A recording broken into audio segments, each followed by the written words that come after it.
The Count of Monte Cristo. Chapter 19. The Third Attack. Now that this treasure, which had so long been the object of the abbé's meditations, could ensure the future happiness of him whom Faria really loved as a son, it had doubled its value in his eyes, and every day he expatiated on the amount, explaining to Dantes all the good which, with 13 or 14 millions of francs, a man could do in these days to his friends. And then Dantes' countenance became gloomy, for the oath of vengeance he had taken recurred to his memory, and he reflected how much ill, in these times, a man with 13 or 14 millions could do to his enemies. The abbé did not know the island of Monte Cristo, but Dantes knew it and had often passed it, situated 25 miles from Pianosa, between Corsica and the island of Elba, and had once touched there. This island was, always had been, and still is, completely deserted. It is a rock of almost conical form, which looks as though it had been thrust up by volcanic force from the depth to the surface of the ocean. Dantes drew a plan of the island for Faria, and Faria gave Dantes advice as to the means he should employ to recover the treasure. But Dantes was far from being as enthusiastic and confident as the old man. It was past a question now that Faria was not a lunatic, and the way in which he had achieved the discovery, which had given rise to the suspicion of his madness, increased Edmond's admiration of him. But at the same time Dantes could not believe that the deposit, supposing it had ever existed, still existed, and though he considered the treasure as by no means chimerical, he yet believed it was no longer there. However, as if fate resolved on depriving the prisoners of their last chance, and making them understand that they were condemned to perpetual imprisonment, a new misfortune befell them. The gallery on the seaside, which had long been in ruins, was rebuilt. They had repaired it completely, and stopped up with vast masses of stone the whole Dantes had partly filled in. But for this precaution, which, it will be remembered, the abbé had made to Edmond, the misfortune would have been still greater, for their attempt to escape would have been detected, and they would undoubtedly have been separated. Thus a new, a stronger, and more inexorable barrier was interposed to cut off the realization of their hopes. "You see," said the young man, with an air of sorrowful resignation, to Faria, "that God deems it right to take from me any claim to merit for what you call my devotion to you. I have promised to remain forever with you, and now I could not break my promise if I would. The treasure will be no more mine than yours, and neither of us will quit this prison. But my real treasure is not that, my dear friend, which awaits me beneath the somber rocks of Monte Cristo. It is your presence, our living together 5 or 6 hours a day, in spite of our jailers. It is the rays of intelligence you have elicited from my brain, the languages you have implanted in my memory, and which have taken root there with all their philological ramifications. These different sciences that you have made so easy to me by the depth of the knowledge you possess of them, and the clearness of the principles to which you have reduced them. This is my treasure, my beloved friend, and with this you have made me rich and happy. Believe me, and take comfort, this is better for me than tons of gold and cases of diamonds, even were they not as problematical as the clouds we see in the morning floating over the sea, which we take for terra firma, and which evaporate and vanish as we draw near to them. To have you as long as possible near me, to hear your eloquent speech, which embellishes my mind, strengthens my soul, and makes my whole frame capable of great and terrible things, if I should ever be free, so fills my whole existence, that the despair to which I was just on the point of yielding when I knew you, has no longer any hold over me. And this is my fortune, not chimerical but actual. I owe you my real good, my present happiness. And all the sovereigns of the earth, even Caesar Borgia himself, could not deprive me of this. Thus, if not actually happy, yet the days these two unfortunates passed together went quickly. Faria, who for so long a time had kept silence as to the treasure, now perpetually talked of it, as he had prophesied would be the case. He remained paralyzed in the right arm and the left leg, and had given up all hope of ever enjoying it himself. But he was continually thinking over some means of escape for his young companion, and anticipating the pleasure he would enjoy. For fear the letter might be some day lost or stolen, he compelled Dantes to learn it by heart, and Dantes knew it from the first to the last word. Then he destroyed the second portion, assured that if the first were seized, no one would be able to discover its real meaning. Whole hours sometimes passed while Faria was giving instructions to Dantes, instructions which were to serve him when he was at liberty. Then, once free from the day and hour and moment when he was so, he could have but one only thought, which was to gain Monte Cristo by some means, and remain there alone under some pretext which would arouse no suspicions. And once there, to endeavor to find the wonderful caverns and search in the appointed spot, be it remembered, being the farthest angle in the second opening. In the meanwhile the hours passed, if not rapidly, at least tolerably. Faria, as we have said, without having recovered the use of his hand and foot, had regained all the clearness of his understanding, and had gradually, besides the moral instructions we have detailed, taught his youthful companion the patient and sublime duty of a prisoner who learns to make something from nothing. They were thus perpetually employed. Faria, that he might not see himself grow old. Dantes, for fear of recalling the almost extinct past which now only floated in his memory like a distant light wandering in the night.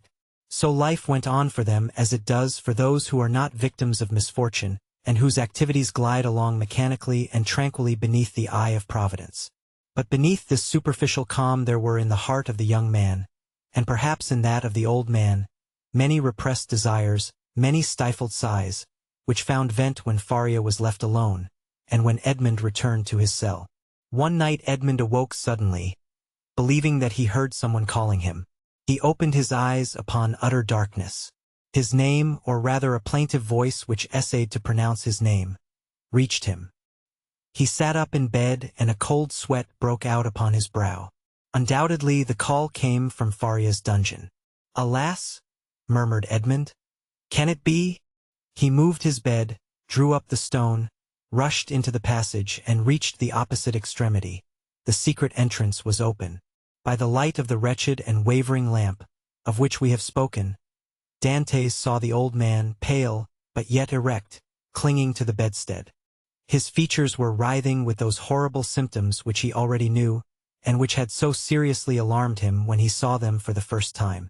"Alas, my dear friend," said Faria in a resigned tone. "You understand, do you not, and I need not attempt to explain to you?"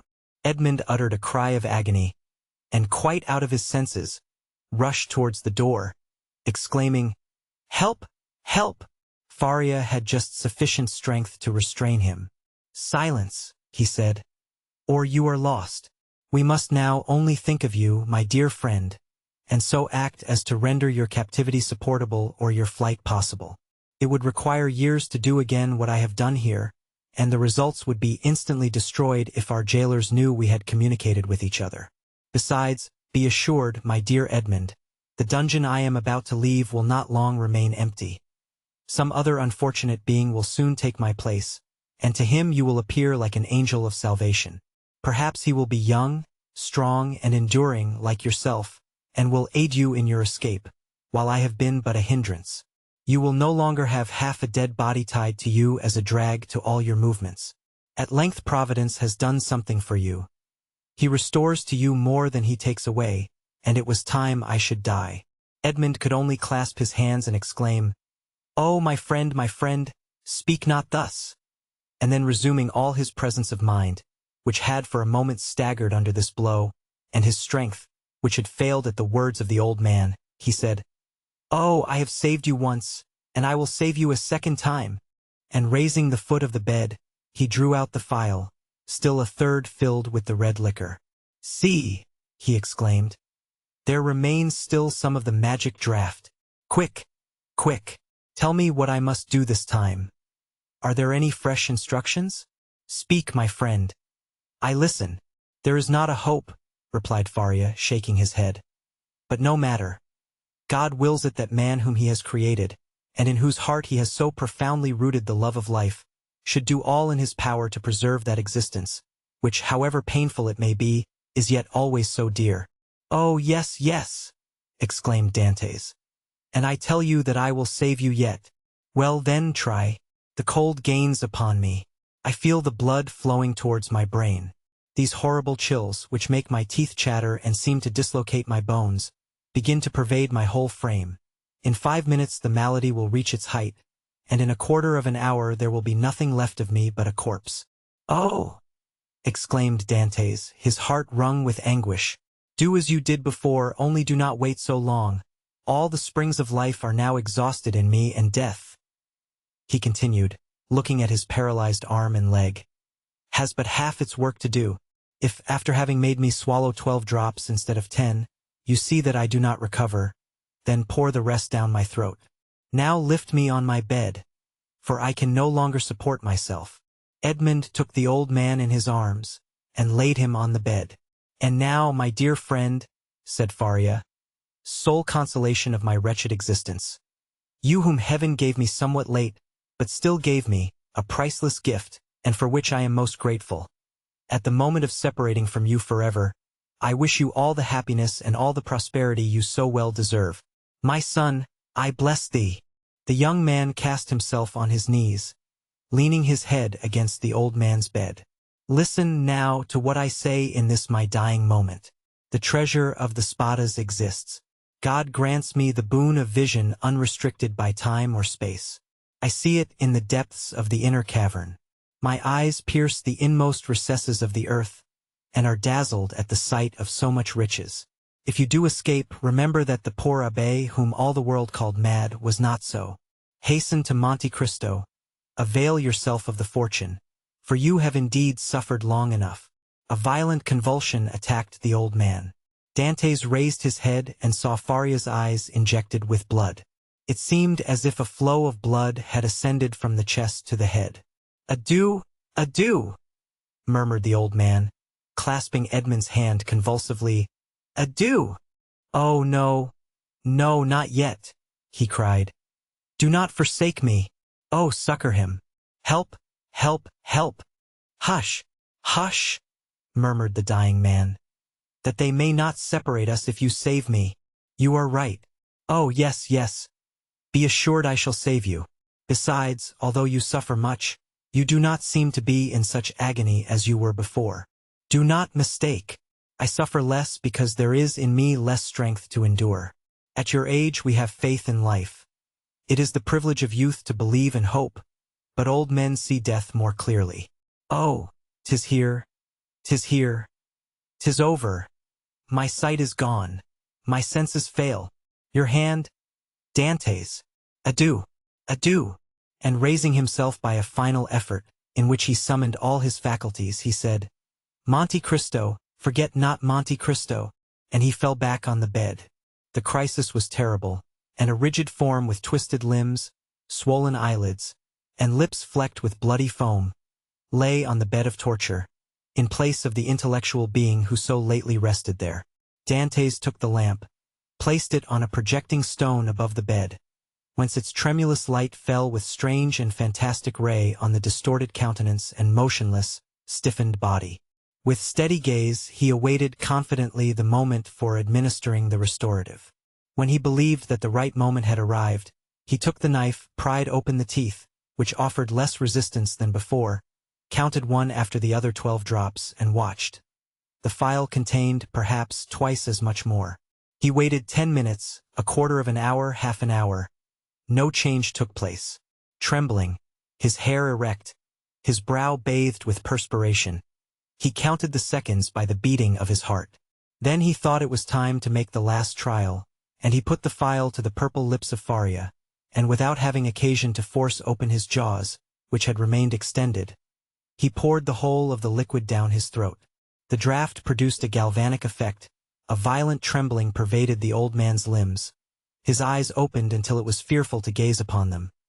He heaved a sigh which resembled a shriek, and then his convulsed body returned gradually to its former immobility, the eyes remaining open. Half an hour and a half elapsed, and during this period of anguish Edmund leaned over his friend. His hand applied to his heart, and felt the body gradually grow cold, and the heart's pulsation become more and more deep and dull, until at length it stopped. The last movement of the heart ceased, the face became livid, the eyes remained open, but the eyeballs were glazed. It was 6 o'clock in the morning. The dawn was just breaking, and its feeble ray came into the dungeon, and paled the ineffectual light of the lamp. Strange shadows passed over the countenance of the dead man, and at times gave it the appearance of life. While the struggle between day and night lasted, Dantes still doubted. But as soon as the daylight gained the preeminence, he saw that he was alone with a corpse. Then an invincible and extreme terror seized upon him, and he dared not again press the hand that hung out of bed. He dared no longer to gaze on those fixed and vacant eyes, which he tried many times to close, but in vain. They opened again as soon as shut. He extinguished the lamp, carefully concealed it, and then went away, closing as well as he could the entrance to the secret passage by the large stone as he descended. It was time, for the jailer was coming. On this occasion he began his rounds at Dante's cell, and on leaving him he went on to Faria's dungeon, taking thither breakfast and some linen. Nothing betokened that the man knew anything of what had occurred. He went on his way. Dantes was then seized with an indescribable desire to know what was going on in the dungeon of his unfortunate friend. He therefore returned by the subterraneous gallery, and arrived in time to hear the exclamations of the turnkey, who called out for help. Other turnkeys came, and then was heard the regular tramp of soldiers. Last of all came the governor. Edmund heard the creaking of the bed as they moved the corpse, heard the voice of the governor, who asked them to throw water on the dead man's face. And seeing that, in spite of this application, the prisoner did not recover, they sent for the doctor.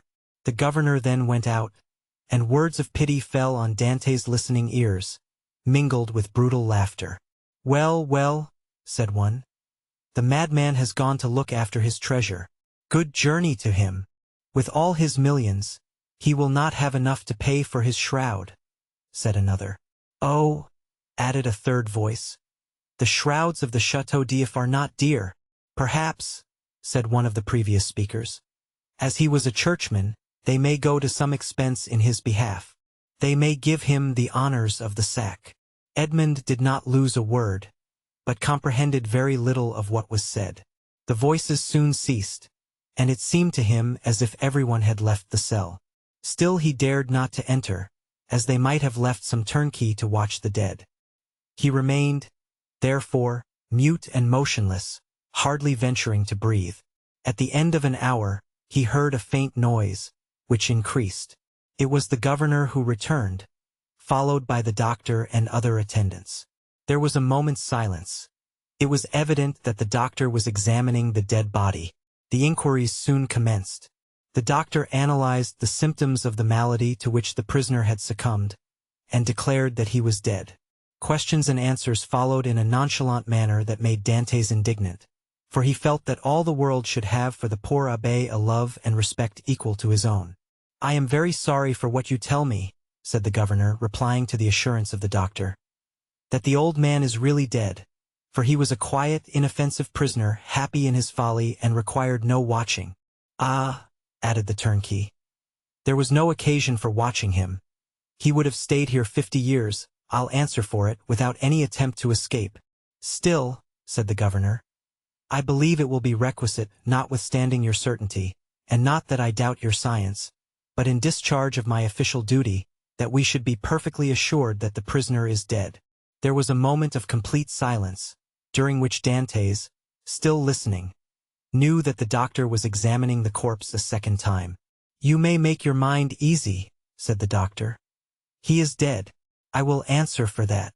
"You know, sir," said the governor, persisting, "that we are not content in such cases as this with such a simple examination. In spite of all appearances, be so kind, therefore, as to finish your duty by fulfilling the formalities described by law." "Let the irons be heated," said the doctor. But really it is a useless precaution. This order to heat the irons made Dantes shudder. He heard hasty steps, the creaking of a door, people going and coming, and some minutes afterwards a turnkey entered, saying, "Here is the brazier, lighted." There was a moment's silence, and then was heard the crackling of burning flesh, of which the peculiar and nauseous smell penetrated even behind the wall where Dantes was listening in horror. The perspiration poured forth upon the young man's brow, and he felt as if he should faint. "You see, sir, he is really dead," said the doctor. "This burn in the heel is decisive. The poor fool is cured of his folly, and delivered from his captivity." "Wasn't his name Faria?" inquired one of the officers who accompanied the governor. "Yes, sir. And, as he said, it was an ancient name. He was, too, very learned, and rational enough on all points which did not relate to his treasure. But on that, indeed, he was intractable. "It is the sort of malady which we call monomania," said the doctor. "You had never anything to complain of?" said the governor to the jailer who had charge of the abbé. "Never, sir," replied the jailer. "Never, on the contrary, he sometimes amused me very much by telling me stories. One day, too, when my wife was ill, he gave me a prescription which cured her." "Ah, said the doctor. "I did not know that I had a rival, but I hope, governor, that you will show him all proper respect in consequence." Yes, make your mind easy. He shall be decently interred in the newest sack we can find. Will that satisfy you?" "Must this last formality take place in your presence, sir?" inquired a turnkey. "Certainly, but make haste. I cannot stay here all day." Other footsteps, going and coming, were now heard, and a moment afterwards the noise of rustling canvas reached Dante's ears. The bed creaked, and the heavy footfall of a man who lifts a weight sounded on the floor. Then the bed again creaked under the weight deposited upon it. "This evening," said the governor. "Will there be any mass?" asked one of the attendants. "That is impossible," replied the governor. "The chaplain of the chateau came to me yesterday to beg for leave of absence, in order to take a trip to Hyères for a week.